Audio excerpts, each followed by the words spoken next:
Japan உலகில் மிகவும் ஒழுங்கானதும் தூய்மையானதும் என அறியப்படும் ஒரு நாடு.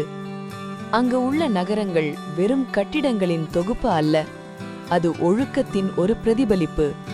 டோக்கியோ போன்ற நகரங்களில் நீங்கள் காண்பது சுத்தமும் ஒழுங்கும் மட்டுமல்ல, மக்களின் மனநிலையின் அழகும் ஆகும். ஜப்பானியர்கள் ஒரு முக்கியமான எண்ணத்தை நம்புகிறார்கள்: பொது இடம் என்பது அனைவருக்கும் சொந்தமானது என்ற எண்ணம். அதனால்தான் அவர்கள் எங்கு சென்றாலும் குப்பையை எங்கும் போட மாட்டார்கள். தங்கள் குப்பைகளை தாமாகவே சேகரித்து சரியாக அகற்றுவார்கள்.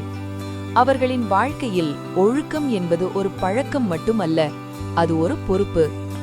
சிறுவயதிலிருந்தே பள்ளிகளில் மாணவர்கள் தாங்களே வகுப்பறைகளை சுத்தம் செய்வது வழக்கம்.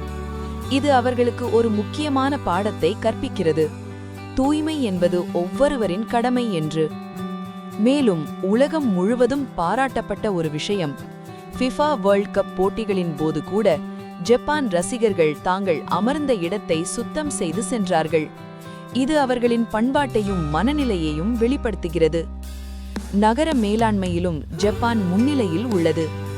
ரயில்கள் நேரத்தை கடைபிடிக்கின்றன, சாலைகள் திட்டமிட்ட முறையில் அமைக்கப்பட்டுள்ளன, மக்கள் ஒழுங்காக வரிசையில் நிற்கின்றனர். இவையெல்லாம் ஒரே விஷயத்தை காட்டுகின்றன: ஒழுங்கான சமூகம் உருவாக வேண்டும் என்றால் முதலில் மனிதர்கள் ஒழுங்காக இருக்க வேண்டும். ஜப்பானியர்களின் பழக்க வழக்கங்களும் இதையே பிரதிபலிக்கின்றன. வீட்டிற்குள் செல்லும் முன் காலினைகளை கழற்றுவது, மற்றவர்களுக்கு மரியாதை காட்டுவது, நேரத்தை மதிப்பது, இவையெல்லாம் அவர்களின் நாளாந்த வாழ்க்கையின் ஒரு பகுதியாகும். முடிவில் ஜப்பானின் வெற்றியின் ரகசியம் அதன் தொழில்நுட்பத்தில் அல்ல, அதன் மக்களின் மனநிலையில்தான் உள்ளது.